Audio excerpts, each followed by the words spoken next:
Jan was concentrating so hard on Sido that he didn't notice the look of anguish that crossed the lawyer's face at these words. "Lord forgive me, please, mademoiselle, think of yourself," said Maitre Tardieu. "You have family in England waiting for you."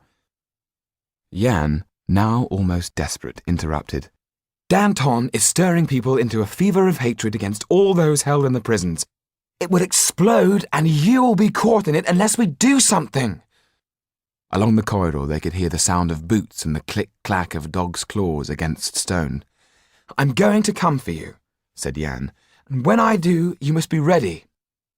The turnkey opened the door. "Well, old lawyer, is she going to plead innocence?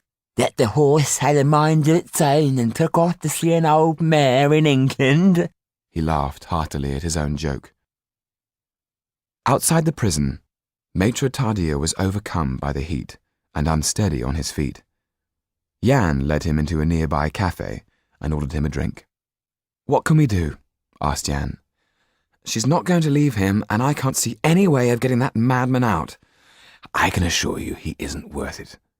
Mademoiselle Sido, though, is a different matter. She has courage and dignity. She is a true de Ville du Val. Takes after her uncle and grandfather." The lawyer picked up his glass and drank. Oh dear. I wanted to say something in the prison, but I couldn't bring myself to voice it. After all, it is only rumour and hearsay. I deal in proof and in evidence. I debated telling her. Maybe I should have. Might have helped. Why, what might have helped? Said Jan. It was rumoured that Armand de Ville du Val and Mademoiselle Sido's mother were lovers, and that they were planning to flee to England, taking the child with them. The old Marquis told me on his deathbed that letters had gone missing. Letters that led him to believe. Jan sat bolt upright.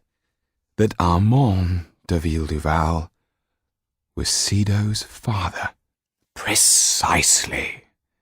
Find the letters, and you may well have enough evidence to make her change her mind about leaving the Marquis. For I believe there is blood on those pampered pink hands of his. Where do you think those letters are, sir? Asked Jan. The first place I would look is in Kaliowski's apartment. On the wall opposite the cafe, scribbled in dripping red paint were the words, "Kill the enemy within." Jan knew there was hardly any time. The only way to get her out was to be bold, and bolder. The letter that Monsieur Aulard had just signed sat worryingly on his desk. Never had a piece of paper frightened him so much. He knew it held the power to snuff out life itself, more to the point, his life. He was about to send 2 tickets to Citizen Kaliowski, inviting him to bring one of his famed automata to the theatre that very night. The letter said that an old friend of Topolain's wanted to talk to him about the threads of light, and it was signed, "From a well-wisher." This hadn't been Monsieur Aulard's idea. Far from it. He could not imagine what the threads of light were.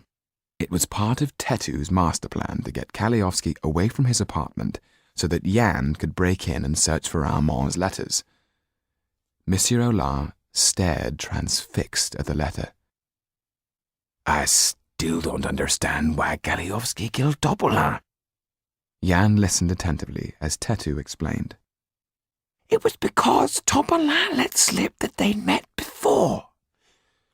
Kaliowski couldn't be sure that Topolain wouldn't remember the exact circumstances of their meeting. He could not allow anyone to have that power over him. Why would it matter? Asked the manager. It was in the gambling dens of St. Petersburg that the self-styled Count Kaliowski started his meteoric rise. Jan heard with a start the word that Tetu was thinking but not saying. a word that sparkled like a diamond in the mud, too bright to be missed. Gypsy.